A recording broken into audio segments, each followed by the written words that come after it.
Պուրիտանները, ամենօրյա ընթերցանություն, Թոմաս Մանտոն, օրը օգոստոսի 20։ Ձեր բոլոր հոգսը նրա վրա գցեցեք, որովհետև նա հոգս է անում ձեզ համար։ Առաջին Պետրոս 5-րդ գլուխ 7-րդ խոսք։ Հիշիր Աստծո հայրական հոգատարությունը, որովհետև գրված է.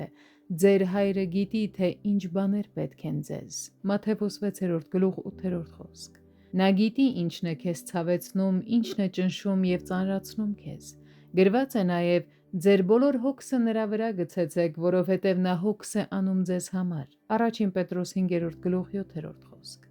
Այստեղ չի ասվում, թե նա գուցե հոգա ձեր մասին, այլ նա հոգում է ձեր մասին։ Աստված արդեն նախապես հոգ է տանում մեր մասին, իսկ մեր անհանգիստ ու չափից ավելի մտահոգվելը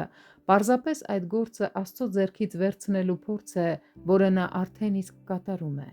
Մեր հոգսերը ավելորդ են, անպտուղ և ծանրացնող, իսկ Աստծո հոգատարությունը մշտական, զորավոր և օրհնաբեր։ Մի փոքրիկ բան կարող է մեզ համար մեծ անհանգստություն ու տառապանքի պատճառ դառնալ, բայց Աստծո համար ամեն ինչ հեշտ է։ Այս ամենը հաշվի առնելով, ոչինչ հոգս մի անեք, այլ ամեն բանում աղոթքով և աղաչանքով և գոհությունով ձեր խնդրվածքները թող հայտնի լինեն Աստծուն։ Փիլիպպեցիս 4-րդ գլուխ 6-րդ խոսք։ Այսինքն, աղոթքով խնդրենք այն, ինչի կարիք ունենք, և գոհություն հայտնենք այն ամենի համար, ինչ արդեն իսկ ունենք։ Չէ՞ որ ձեր երկնավոր Հայրը գիտի, որ այդ ամենը պետք է ձեզ։ Մատթեոս 6-րդ գլուխ 32-րդ խոսք։